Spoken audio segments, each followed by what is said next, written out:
India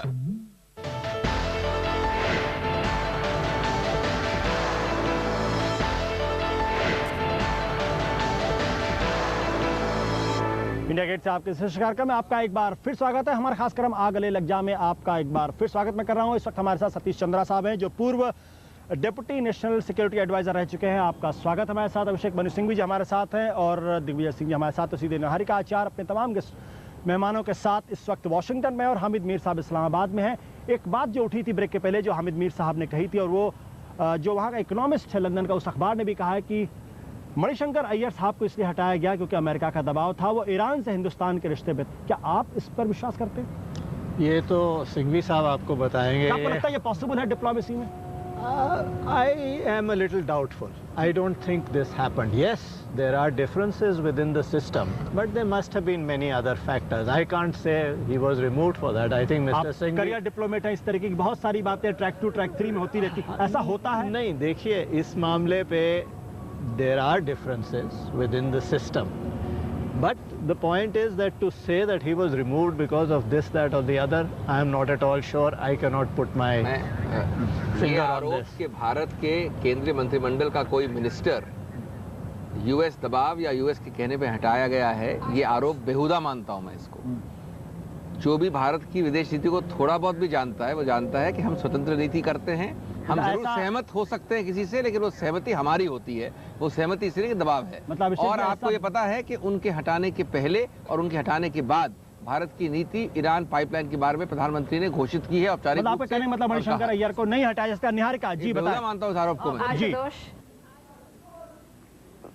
हाँ, बस ये बोलना चाह रही थी कि ईरान का मामला जो उठा है वो एक तरह से और पेच शायद डाल देता है इस पूरे परमाणु समझौते को लेकर। अनुपम से पूछना चाह रही हूँ कि राष्ट्रपति बुश ने कहा है कि वो ईरान का मामला भारत के साथ उठाएंगे। किस हद तक कुछ हफ्ते पहले बहुत बात हुई थी जब ईरान की वोट आई थी IAEA के सामने कि ईरान की तरफ किस तरह भारत का रुख रहता है, उस पर यह परमाणु समझौता एक तरह से टिका हुआ है। क्या उसमें कोई बदलाव आया है? भारत लगातार अमेरिका के पक्ष में वोट देता आ रहा है, लेकिन किस हद तक ईरान का मामला एक दबाव हो सकता है इस परमाणु समझौते के सिलसिले में?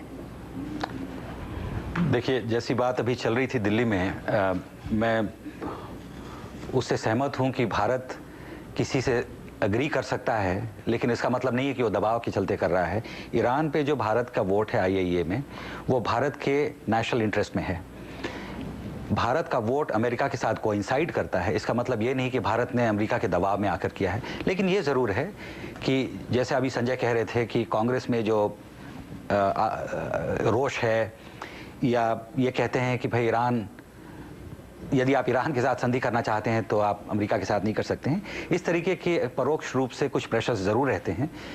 उनसे भारत के लिए जो कैलकुलेशंस हैं वो और सेंसिटाइज हो जाते हैं, लेकिन ये नहीं है कि उससे दबाव होता है। निहारिका, हमारे साथ दिग्विजय सिंह जी जो लगातार पूर्व विदेश मंत्री रह चुके हैं, विदेश मामलों में जानकार हैं और NDA के साथ हैं। आप कहते रहे कि जो है भारतीय विदेश नीति इस वक्त सरकार की है, वो अमेरिका के दबाव में है।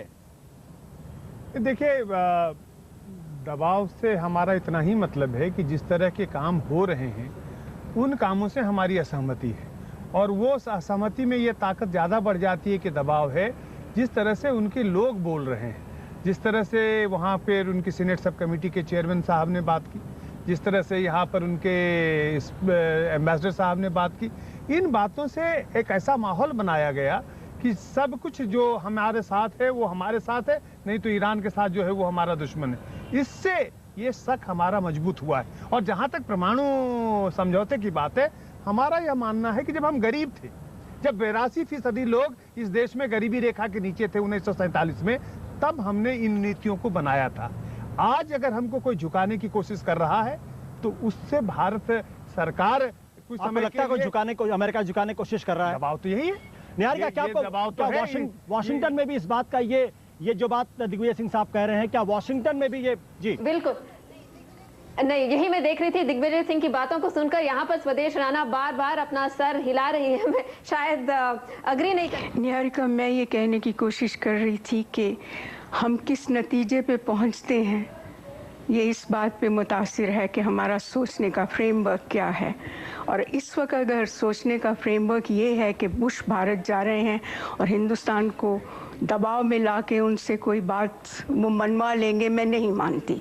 मैं आपसे ये कहने की कोशिश कर रही थी कि कुछ ग्लोबल इश्यूज हैं जिसमें कि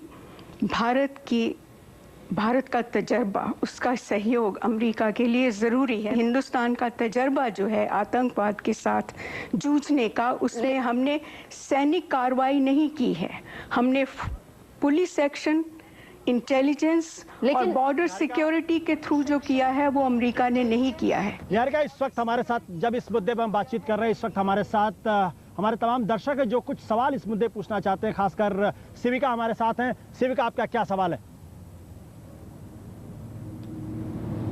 जी 9/11 जब वॉर ऑन टेरर, उसके बाद वॉर ऑन टेरर शुरू हुआ, अमेरिका की नींद 9/11 के बाद जागी। उसके पहले भी चेचनिया, लेबनान, इंडिया में रोज आतंकवादी हमला होता था। तो जो अमेरिका अपने आप को दुनिया का मसीहा कहता है, जब अपने पे बात आई तब वो जागा। तो क्या भारत उस पर भरोसा कर सकता है जो अपने बारे में सिर्फ सोचता है?